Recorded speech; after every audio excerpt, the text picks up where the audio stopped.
Good morning friends, welcome to Bhavna BPSC classes. Friends, पिछले video में हमने BPSC mains 65th BPSC mains के पूछे गए क्वेश्चंस को देखे, जीएस 1, जीएस 2 और जनरल हिंदी के। इस वीडियो में हम हिस्ट्री ऑप्शनल के 65th बीपीएससी में पूछे गए क्वेश्चंस को देखेंगे। तो फ्रेंड्स, हिस्ट्री ऑप्शनल में टोटल 300 मार्क्स के क्वेश्चन पूछे जाते हैं, जिसमें 2 पार्ट में क्वेश्चन आता है और 6 क्वेश्चन के आंसर करने होते हैं। तो बात करें पार्ट 1 की, तो इसके 2 सब पार्ट्स होते हैं। तो पार्ट 1 के सेक्शन ए और सेक्शन बी। तो सेक्शन ए से 3 क्वेश्चन, सेक्शन बी से 3 क्वेश्चन दिए रहते हैं, जिसमें कि दोनों सेक्शंस को मिला के हमें टोटल 3 क्वेश्चंस के आंसर करने होते हैं। यदि सेक्शन ए की बात करें तो इसमें प्राचीन भारत का इतिहास से क्वेश्चन रहता है। सेक्शन बी की बात करें तो मध्यकालीन भारत के इतिहास से क्वेश्चन रहता है। वहीं पार्ट 2 की बात करें तो इसके भी 2 पार्ट्स होते हैं। पार्ट ए में आधुनिक भारत का इतिहास से क्वेश्चन रहता है और पार्ट बी में विश्व के इतिहास से क्वेश्चन रहता है। तो फ्रेंड्स, यहाँ देख रहे हैं कि कुल 6 प्रश्नों के उत्तर दें। प्रत्येक खंड से 3 प्रश्न का उत्तर दे, लेकिन खंड 1 और खंड 2 के प्रत्येक भाग से 2 प्रश्नों से ज्यादा का उत्तर ना दे। मतलब है कि पार्ट 1 में यदि 2 सेक्शंस हैं तो ए और बी दोनों से क्वेश्चंस को सेलेक्ट करना है। ऐसा नहीं कि सिर्फ ए से 3 क्वेश्चन के आंसर कर दे और बी को छोड़ दे। कम से कम 1 क्वेश्चन का आंसर तो हमें करना ही है। तो पार्ट ए के 2 पार्ट्स हैं, उस 2 पार्ट्स में से 3 क्वेश्चन टोटल, और पार्ट 2 के 2 सेक्शंस हैं जिसमें कि 3 क्वेश्चंस का आंसर करना है। तो आइए क्वेश्चन देखते हैं। फ्रेंड्स, ये देखिए सेक्शन 1 पार्ट ए। तो यहाँ पे टोटल 3 क्वेश्चंस दिए गए हैं, जिसमें कि आप अपने अनुसार 2 या 1 सेलेक्ट कर सकते हैं। तो फर्स्ट क्वेश्चन, बुद्ध और महावीर के दर्शनों में निरूपित कर्म की अवधारणा को समझाइए तथा उनकी समरूपताएं तथा विभेदों को इंगित कीजिए। ये प्राचीन भारत के इतिहास से क्वेश्चन लिया गया है। दूसरा, कलिंग युद्ध अशोक के जीवन का वर्तन बिंदु सिद्ध हुआ, टर्निंग पॉइंट सिद्ध हुआ। इसके अनेक दूरगामी परिणाम निकले, जिनका भारतीय इतिहास पर महत्वपूर्ण प्रभाव पड़ा, विवेचना कीजिए।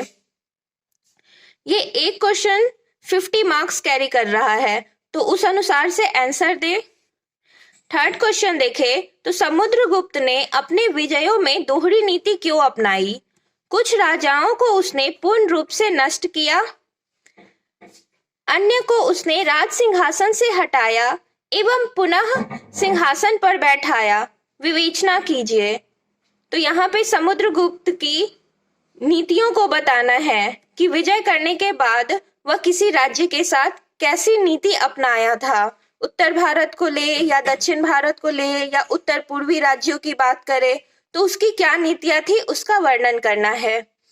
अब हम लोग भाग 2 यानी पार्ट बी में देखते हैं। तो यहाँ पे मध्यकालीन भारत के इतिहास से क्वेश्चन पूछा गया है, जिसमें 4 को देखें तो मध्यकालीन भारतीय समाज में संघर्ष एवं समन्वय की नीति हर क्षेत्र में देखी गई, जिसके परिणाम स्वरूप एक नई मिश्रित संस्कृति का जन्म हुआ। इस कथन की सत्यता की व्याख्या कीजिए। तो यहाँ पर मध्यकालीन भारतीय समाज के बारे में लिखना था कि कैसे मिश्रित संस्कृति का उस समय जन्म हुआ। 5th क्वेश्चन देखे तो अकबर के वैचारिक दृष्टिकोण का प्रतिबिंब तत्कालीन साहित्य में दृष्टिगत होता है, व्याख्या कीजिए। फ्रेंड्स, यहाँ अकबर के काल का साहित्य का वर्णन करना है। जैसे अकबर के काल में रामायण का फारसी में अनुवाद किया गया, अकबर के काल में अकबरनामा लिखा गया, तो उस साहित्यिक विधाओं जो पर अकबर के विचार का क्या प्रभाव पड़ा, इसका वर्णन करना था, और ये 50 मार्क्स का क्वेश्चन है फ्रेंड्स। फिर नेक्स्ट क्वेश्चन देखें तो 16वीं शताब्दी के अंत में आर्थिक जीवन की प्रमुख विशेषताएं थी अपर्याप्त उत्पादन और दोषपूर्ण वितरण। इस कथन की विवेचना कीजिए। तो यहाँ आर्थिक जीवन में जो अवनति आई 16वीं शताब्दी का अंत यानी दिल्ली सल्तनत का अंत हुआ है और मुगल काल 1526 ईस्वी में मुगल काल की स्थापना हुई है। तो उस समय अर्थव्यवस्था में क्या परिवर्तन आए, अपर्याप्त उत्पादन रहा, दोषपूर्ण वितरण रहा, उसका विवेचना करना है। तो यहाँ पे प्राचीन भारत का इतिहास और मध्यकालीन भारत के इतिहास से क्वेश्चन पूछे गए हैं। टोटल 6 क्वेश्चन है जिसमें आपको 3 के आंसर देने हैं। तो आप सेक्शन ए और बी किसी एक से एक क्वेश्चन और दूसरे से 2 क्वेश्चन को सेलेक्ट करते हुए आंसर करेंगे।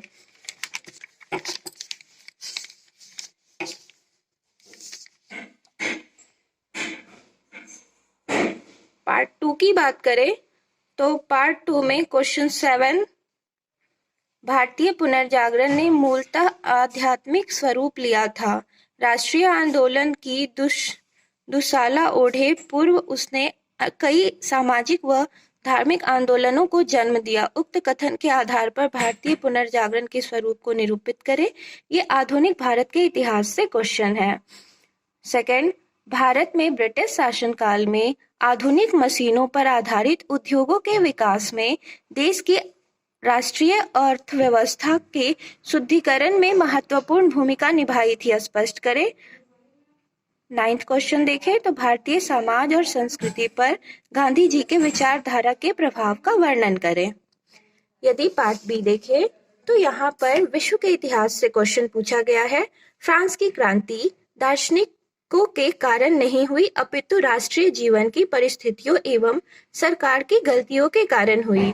क्या आप इस कथन से सहमत हैं? इसे बताना था। सेकंड देखें तो सन 1917 में हुई रूस की महान अक्टूबर समाजवादी क्रांति में क्या कारण थे? विश्व राजनीति पर उसके क्या प्रभाव पड़े? इसे बताना था। और लास्ट क्वेश्चन देखें तो रूजवेल्ट की न्यू डील नीति पर प्रकाश डालिए तथा इसके महत्व की विवेचना कीजिए। तो ये टोटल क्वेश्चन 12 पूछे जाते हैं जिसमें कि आपको 6 के आंसर करने होते हैं। टोटल मार्क्स 300 है। पर क्वेश्चन 50 मार्क्स कैरी करता है। तो फ्रेंड्स अपने शब्दों में उत्तर दे।